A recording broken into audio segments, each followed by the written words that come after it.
જય શ્રી કૃષ્ણ, રાધે રાધે।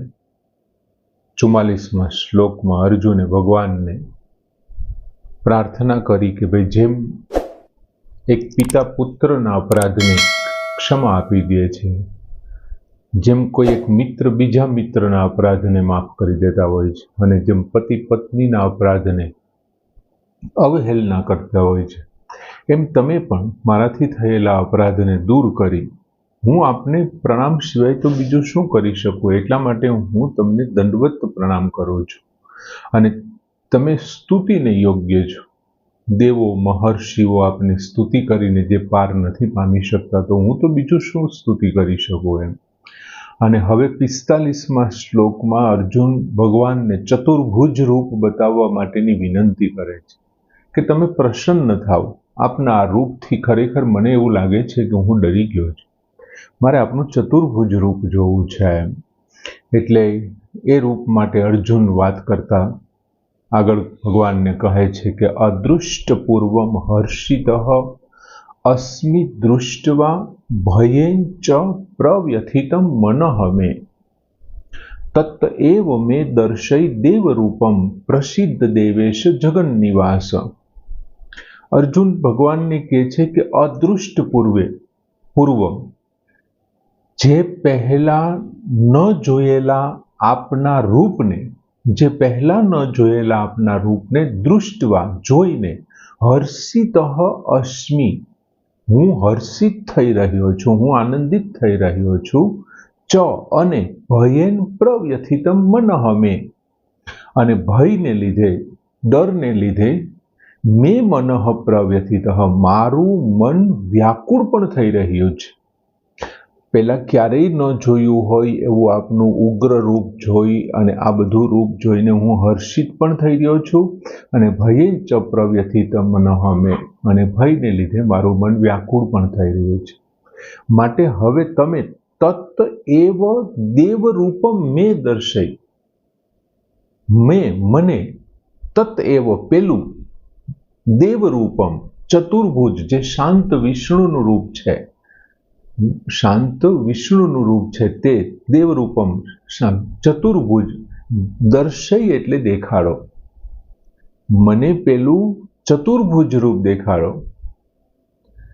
દેવેશ જગન્નિવાસ પ્રસિદ્ધ હે દેવેશ, હે દેવોના દેવ, હે જગન્નિવાસ પ્રસિદ્ધ એટલે પ્રસન્ન થાઓ।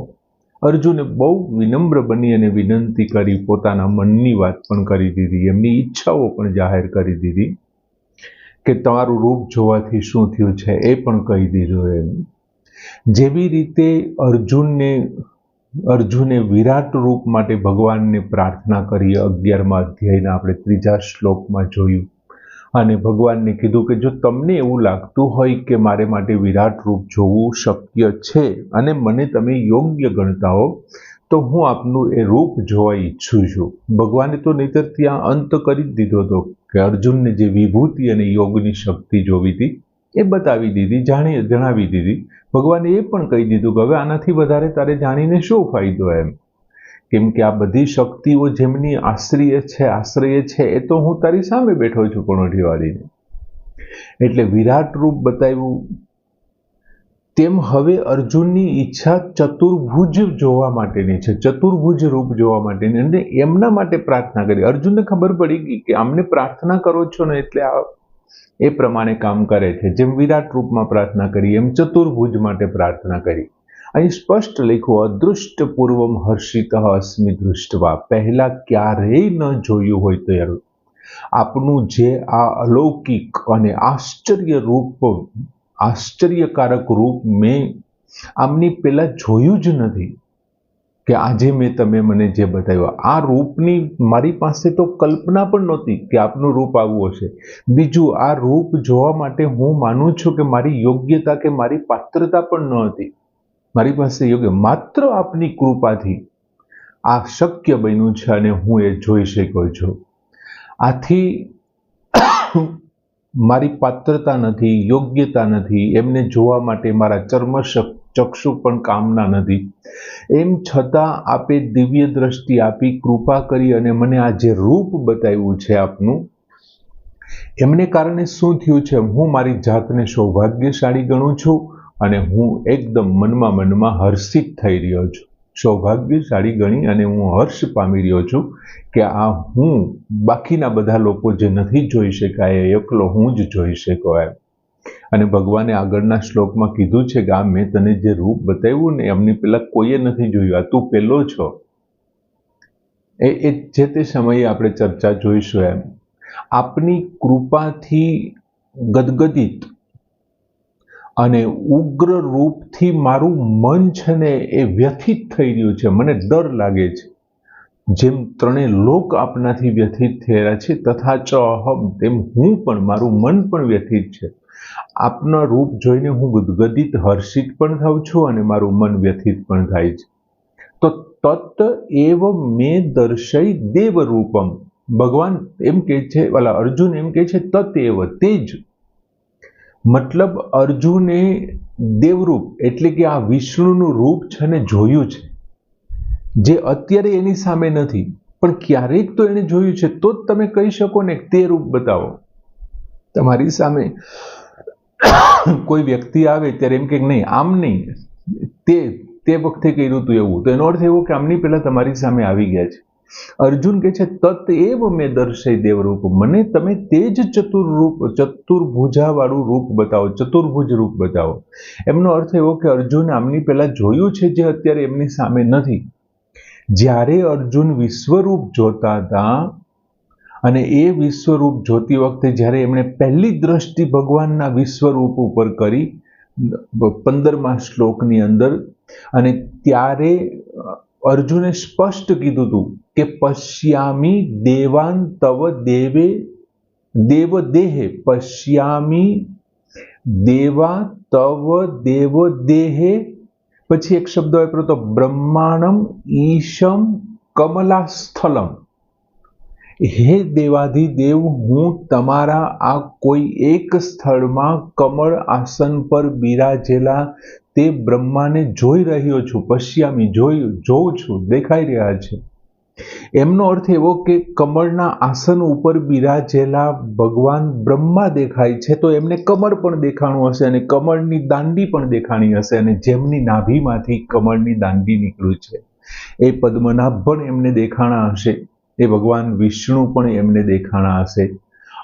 આ જ અધ્યાયના 17મા કે 18મા શ્લોકમાં અર્જુને વાત કરી હતી કે કિરીટિનમ ગદિનમ ચક્રિનમ ચ, મુગુટધારી, ગદાધારી, ચક્રધારી, અને પછી ચ શબ્દ વાપર્યો તો. ચ નો અર્થ અને એટલે શું, તો કે શંખ અને પદ્મ ધારણ કરેલા.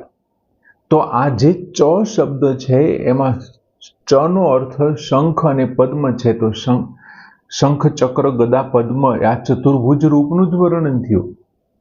તો એ ચતુર્ભુજ રૂપ અર્જુને આમની પહેલા જોયું છે, અને એ આ બંને બાબતોથી, આ બંને શ્લોકોથી સિદ્ધ થાય છે કે અર્જુને આમની પહેલા જોયું છે, અને એ ફરી પાછું જોવા માટે ફરીથી એમાં પ્રાર્થના કરે છે. જેમ કોઈ અંત આવવાનો હોય ને ત્યારે એમની જે બેસ્ટ મુવમેન્ટ હોય ને એ ફરીથી બતાવે. તમે પિક્ચર જોવા જાઓ ત્યારે તમે જોજો, પિક્ચર પૂરું થઈ ગયા પછી એની બેસ્ટ મુવમેન્ટ હોય ને એ ગીત એમાં છેલ્લે ચાલતું હોય, એ ડાન્સ એમાં છેલ્લે ચાલતો હોય. એમ અર્જુને વિરાટ સ્વરૂપ જોયું. એમાં અત્યાર સુધીમાં અર્જુનને બેસ્ટ શું દેખાણું, બધું બેસ્ટ હતું, પણ બેસ્ટમાં બેસ્ટ શું દેખાણું, તો ચતુર્ભુજ દેખાણું. એટલે ભગવાનને પ્રાર્થના કરી કે તમે મને એ દેવરૂપ બતાવો. મેં જે વિષ્ણુ રૂપ જોયું છે તે જ જે વિરાટ રૂપની અંદર એની સાથે જોયું છે, પણ હવે મારે શું કરવું છે, મારે વિરાટ રૂપ નથી જોવું, મને ખાલી માત્ર એકલું, મારે વિરાટ રૂપ નથી જોવું, મારે તમારું મનુષ્ય રૂપ નથી જોવું, મને ખાલી એકલું ચતુર્ભુજ રૂપ જોવું છે. એટલે બંને રૂપનો વિરોધ કરી અને ચતુર્ભુજ રૂપ જ મારે જોવું છે. એવી વાત કરે છે કે બંને રૂપનો વિરોધ છે, ચતુર્ભુજ રૂપ જોવા માટે એમણે પ્રાર્થના કરી છે. બીજું અહીં પ્રસિદ્ધ દેવેશ શબ્દ વાપર્યો છે. દેવેશ એટલે દેવેશ, પ્રસિદ્ધ દેવેશ જગન નિવાસ. અહીં જગન નિવાસથી વિશ્વરૂપનું અને દેવેશ શબ્દથી ચતુર્ભુજ રૂપનું અહીં તાત્પર્ય સાબિત થાય છે અથવા એમનો અર્થ સમજાય છે એમ. પણ અર્જુન શું કહે છે, મારે વિરાટ રૂપ કે વિશ્વરૂપ હવે નથી જોવું, મારે હવે ચતુર્ભુજ રૂપ જોવું છે એમ. અને એમના માટે ભગવાનને પ્રાર્થના કરે છે. જો માણસ પાસે દિવ્ય દ્રષ્ટિ હોય તો એ ભગવાનનું વિરાટ રૂપ કે વિશ્વરૂપ જોઈ શકે. જો માણસ પાસે જ્ઞાનરૂપી ચક્ષુ હોય તો પરમાત્મ તત્વને જોઈ શકે. આ સંસારની અંદર પાછળ રહેલો જે પરમ તત્વ છે એ પરમાત્મ તત્વને જોઈ શકે. અને જો માણસ પાસે ભાવના ચક્ષુ હોય, ભાવ વિભોર થઈને ભાવના ચક્ષુ હોય તો ભગવાનનું ભગવત સ્વરૂપ તેમને દેખાય. સંસારની અંદર બધી જગ્યાએ એમને ભગવત સ્વરૂપ દેખાય. બાકી જો માત્ર ચર્મચક્ષુ હોય ને તો ચર્મચક્ષુ છે પ્રકૃતિનું કાર્ય છે, તો એમનાથી માત્ર પ્રકૃતિના મૂળ સિદ્ધાંતો જ જોઈ શકાય છે, એમનાથી વિશેષ આગળ નહીં જોઈ શકે. એટલે અર્જુને ભગવાનના વિરાટ રૂપમાં વિકરાળ રૂપ જોયું, એ ઉપરાંત ભગવાનનું ચતુર્ભુજ રૂપ પણ જોયું છે. અને હવે એમના માટેની એમની પ્રાર્થના છે. અને દિવ્ય દ્રષ્ટિ તો એમની પાસે છે જ તે. પણ એમણે ચોખ્ખી વાત કરી છે કે તત એવ શબ્દથી ચોખ્ખું કીધું છે કે મારે હવે તે જ રૂપ જોઈએ છે, મારે એમની સાથે વિરાટ. મેં પહેલા તમારું એ રૂપ જોયું ત્યારે એની સાથે વિરાટ રૂપ પણ હતું.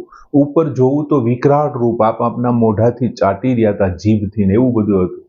એ નથી જોવું હવે. વિકરાળ દાઢો ને દાંતોની અંદર ફસાયેલા મહારથીઓ, એ કંઈ નથી જોવું.